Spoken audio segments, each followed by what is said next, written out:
As the weeks went by, I felt myself getting stronger. My body was leaner and my thighs were thicker. Veins sprouted on my arms like underground rivers coming to the surface. A week later, I had to go and get some new jeans because my old ones were too tight around my legs. I also loosened up around the guys. When Chris or some other veteran started hassling me, my reaction was to take everything they threw at me and laugh in their faces. When we were getting ready to load up into some buggies, I would yell, "Woohoo, gonna get some!" I do some whack hip-hop dances, throwing in a little robot, a little Cabbage Patch, in the locker room where we changed into our uniforms. I was unstoppable. I was the class clown again. I was not going to let them break me. They sure as hell tried. When we climbed those hills, the boys gave me 40-pound jugs of water to carry, in addition to a 50-pound pack. They laughed at how slow I was. They shook their heads in mock disgust as they passed me on the trail sucking wind. Mick Do Not became my nickname, goofing on my last name. "Mick, do not climb hills," they called out, cackling their asses off. "Mick, do not make this crew. Mick, do not have a future in hot-shottin'." Eventually, Mick Do Not became Mick Don't Wanna, but a nickname has to fit a person, and they grudgingly had to admit that I didn't quit on anything, so Do Not and the other variations had to go. Finally, they settled on Donut, not only because I like donuts, but maybe because they secretly believed there was an obese man trapped inside my lean body. That became my identity. When the hotshots introduced me to their moms or their kids, this is Donut. I didn't mind that, but later on, after I'd broken up with Natalie and was single, the guys' fiancés would introduce me to their hot girlfriends by saying, "And here's Donut." I had to pull my friends aside and say, "Dude, can you get your girl to stop doing that? She's killing me." But I was Donut. Later, I'd get one tattooed on my leg. A new life requires a new name. The first 2 weeks, I was too exhausted to pick up much about Granite Mountain. I was too focused on surviving. But as I hung around more with the guys and grew to like them more, I noticed things. First, about them as a group. Despite all the jokes and ragging and constant one-upmanship, the Granite Mountain boys really cared about one another. I could see that. They were like family. If one guy had a problem with his girlfriend or the IRS or the courts, word would go around until someone was found who had some expertise on the matter. Then you'd see two guys huddled at the long table in the break room talking it over. These guys got together on weekends when they were off duty. They went to each other's cookouts, birthday parties for the kids, drinks after a hard job. Not only did they care about each other, they talked about it openly. Later in my career, Eric gave a speech about integrity and friendship. "That is what it's all about," Eric said. "This job teaches you that the most meaningful thing in your life isn't money or a fast car or getting laid. It's the respect of your brothers. I mean it. There's nothing like man love." I thought I'd heard wrong. A statement like that would get you knocked out in one of Prescott's cowboy bars. But Eric was a Southern gentleman, and he rarely kidded. I knew the statement had nothing to do with sexuality. It was a simple acknowledgement that the hotshots depended on each other for their lives, and they would sacrifice everything for the next man. Although all through training, I'd been looking forward to my first fire, and 3 weeks in, I got one. Most of the crew was out fighting fires all across Arizona, but I needed to finish up one last class before I was allowed to go. I passed the class, and when the crew returned from the previous fire, within days, I was off to Yuma with the crew. I was asked out from the training and nervous about leaving Michaela. I spent so long saying goodbye to her that by the time I jumped in my Ford Explorer and headed for the station, I was late. When I got there, my fire captain, an older guide named Aaron Lawson, was standing in the parking lot waiting for me. "What the fuck, McDonough?" "Sorry, sir. We were waiting on your ass. Let's go." My heart skipped 2 beats. My first fire. I felt adrenaline surge into my veins. "Time to battle Mother Nature," I shouted to the rookies. "Bring it on!" They just shook their heads. Inside the buggy, the guys were talking about Yuma. It was a salt cedar blaze. Salt cedar is an invasive plant that brought to the States from the Middle East and Asia in the 19th century and grew like crazy, especially along the river and stream banks of the Southwest. It's not usually something that fuels a major fire, but if it hasn't burned in a while, it can be dangerous, tossing spot fires as far as 500 feet. A spot fire is sparked by embers carried from the main blaze. If you get spot fires touching off behind and on both sides of you, it's easy to get trapped. We headed to Yuma, which is about 4-hour ride. Saw smoke on the horizon as we approached. It didn't look like much. Honestly, I was hoping for a monster, a big Type 1 fire where I'd have lots of responsibilities and I could earn some respect. But here the salt cedar was hemmed in by the local streams. We parked the buggies about a mile from the fire line and hopped in. I started in with a dig team, busting my ass with the Poloski. When the sawyers needed me, I switched over to them. One guy, the sawyer, cuts the brush with his chainsaw. His assistant, the swamp busher, pulls it a short distance away. The swamp brusher's assistant, me, does whatever the swamp brusher tells him to do. In this case, grab the piles of brush and pull them out of reach of the blaze. It's dry, dirty, thirsty, exhausting work, and it can wear you out quick. The flames were eating through the salt cedar, and you could feel the heat on your face. It was real now. You imagine that heat turning up 50, 100, 1,000 degrees, but what would it do to the flesh on your face? What does a second-degree burn over 40% of your body really feel like? I wasn't afraid, but I was aware. That kind of fire I had been reading about and imagining since I was 14 was 100 yards away. All the rookies were watching the fire line. We didn't know what to watch for, really. We had no idea what invisible forces would bring the flames to us. The veterans seemed to sense it in their bodies. They were relaxed. We were as keyed up as baby rabbits in a wolf den. I spent the next 2 days digging fire lines and sweating my ass off. This was the grunt work of hotshotting. We corralled the fire within a 10,000-acre sector and had it tamped down a day later. We loaded up the buggies and headed back. I felt amazing. I'd earned my keep. I was on my way to becoming a hotshot. Not all the rookies felt the same way. A few fires later, I was assigned to be a swamp brusher's assistant again. As I worked, I was watching another rookie. I'll call him Jack. Jack was a quiet dude who kept to himself, a college grad who had a business degree and probably should have been behind a desk somewhere writing nice things on a computer. He was a 2-week wonder. He'd kicked my ass during training, running like a deer up those hills and hardly breaking a sweat. But ever since we'd gotten out into the field that day, actually working with the tools in our hands, he'd been complaining about his feet hurt. He'll get over it, I thought. When your whole body is aching, you can't worry about just one part. We'll all be there soon. The sun dug into our necks as we trampled across the low desert, swamping. As the hours went on, Jack wouldn't stop about his feet. Hour after hour, it was, man, these boots are killing me. No shit, son, I thought. The handmade boots we wore were extra thick and heavy to withstand the heat we were walking through. Inside my boots, my feet were pale and sore and blistered, but it wasn't something you complain about. All the rookies were wrecked. Why bitch about it? Carl, one of the veteran guys, was working as a sawyer cutting the brush. I grabbed it, dragged it away some, then passed it to Jack to throw over the cliff we were working near. The wind was gusting hard when I noticed Jack walking toward the edge of the cliff. When we'd hiked in, I'd seen there's a sharp drop off there, 10 or 12 feet straight down. I called to Jack, "Don't get too close to that cliff, dude." "What?" he yelled. The wind was really moving and making it harder to hear. I pointed at the cliff, then motioned toward me. "That's a steep drop, bro. Just throw the shit up in the air and the wind will take it over." Jack looked at me with a blank expression on his face. I had the strangest feeling. Something's not right with this guy, I thought, but I had the brush to haul and I went back to it. I glanced back at Jack between strokes, and the second time I looked, damned if I didn't see the guy toppling back over the ridge. I ran to Carl. Carl! Brrr, brrr. The chainsaw was roaring. Carl was in a trance. I slapped him on the shoulder. "What?" "Jack's down." "Well, tell him to get up." "No," I yelled, pointing him with my gloved hand. "I mean, he fell over the damn cliff."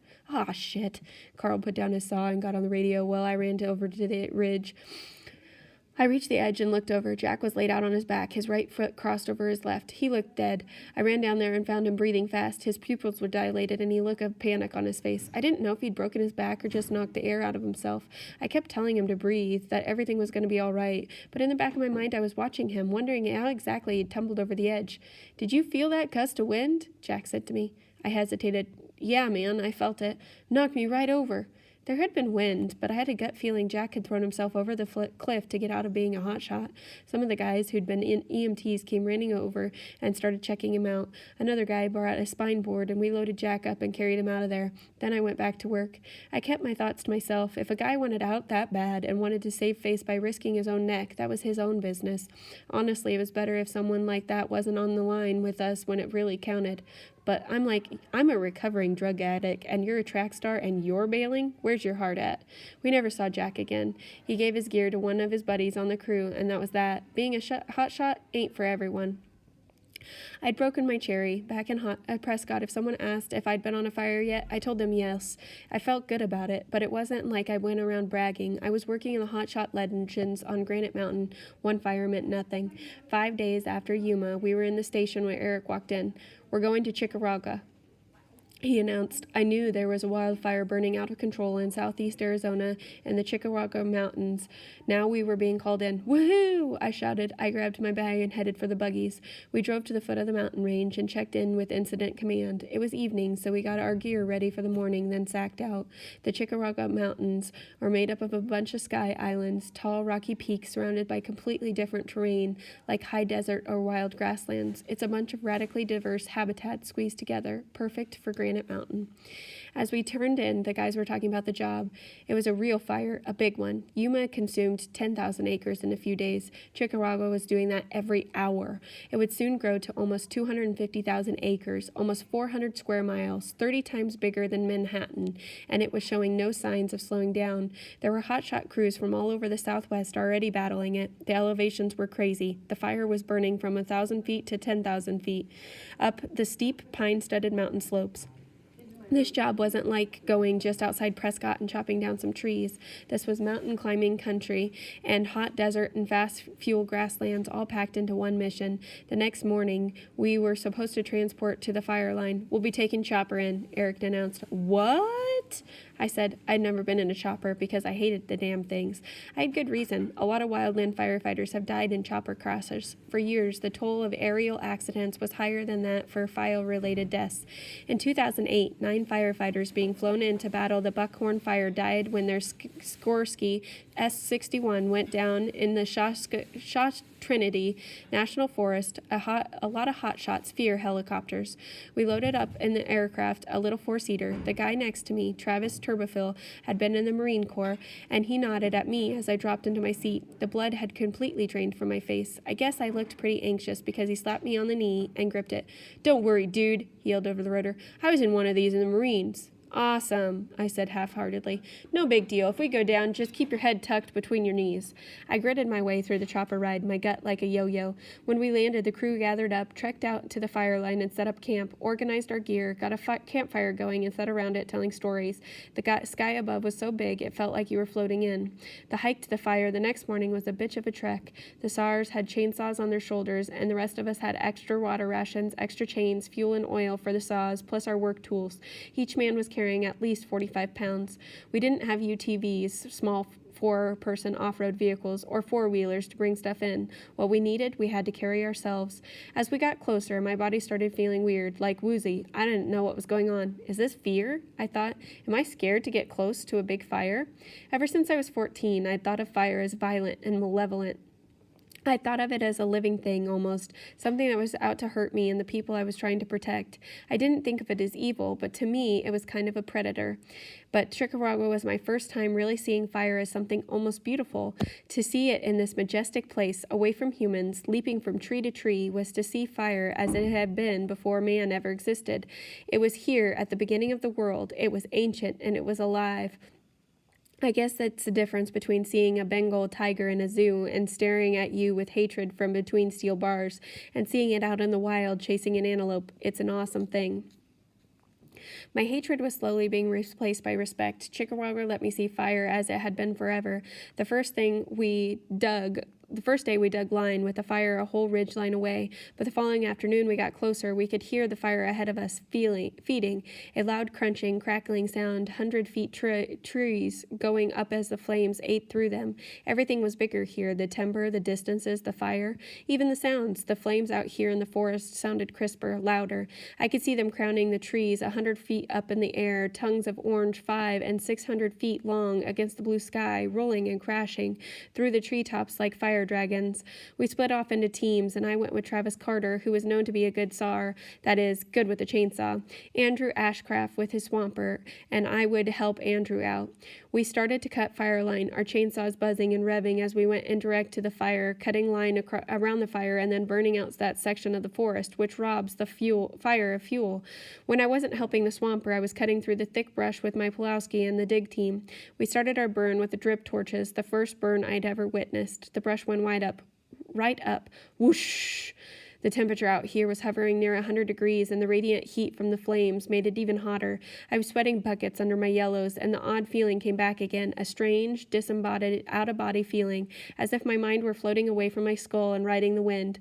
I know this feeling, I thought as I slammed the Pulowski into the base of the thick shrub. Where have I felt this before? Then it hit me, when I was on X. I began to panic. Something in my body was releasing ecstasy into my bloodstream when I was supposed to be fighting a fire. I felt like my head was expanding and getting lighter. I was rolling, for sure. I'm gonna die, I'm gonna die, I'm gonna die, I muttered. I broke into a cold sweat. I looked down at my hands, and they seemed to be 2 miles away, attached to some other body. Shut the fuck up, I said to myself. Keep your head down. These guys will get you through it. I could think of only one possibility. I'd done so many drugs in the past that some of the residue had stored in my muscle tissue. Now that I was working and sweating and testing my body to the limit, those chemicals were being released. Maybe there was fear in there too, and self-doubt. I'd never been in a place so remote and forbidding. What if I failed my brothers? What if I let them down? I worked in a daze for hours with 1 long hour break for lunch. I managed to make it through the day, and we stopped the fire from spreading into our sector. I missed my family. I missed Michaela, and I was scared someone would look into my eye and say, "Are you fucking tripping out here, Donut?" As we walked back, I heard and saw animals fleeing the fire. Most of the wildlife had gotten out when they smelled the first whiffs of smoke, but a few were still left. I saw a pack of rabbits, their paws singed from the burning brush, rushing through the undergrowth, and I thought, I'm just as scared as they are. I was zombified, totally spent. Chris was behind me on the hike back to camp. He was fuming. "Move your ass," he was shouting. Finally, I saw one of the other hotshots, Boone McCarty, come back toward us. He had a concerned look on his face. He pulled Chris out of line, and I could hear them having a conversation. I didn't know what it was about, but I guessed it was about me. Later, I found out that Boone had told Chris there was a fine line between motivating the Rickies and abusing them. Chris laid off for a while. When we got back to our camping site, I sacked out. I was so exhausted that all the time I had time to do was take off my boots and get into my sleeping bag before I blacked out. And then the coughing started. My allergies kicked in, and I was coughing up a storm. My body was sick. It looked like I was going through withdrawal. But from what? The last time I'd done heroin was about a month before. The trip was doing strange things to me. My body cramped up so bad I cried in my sleeping bag. I tried to stifle the sobs. I got out of the bag and started slamming my fists into my thighs, trying to get them unclench. I hardly slept the whole night. I watched the sun coming up through the pines, miserable and thoroughly spent.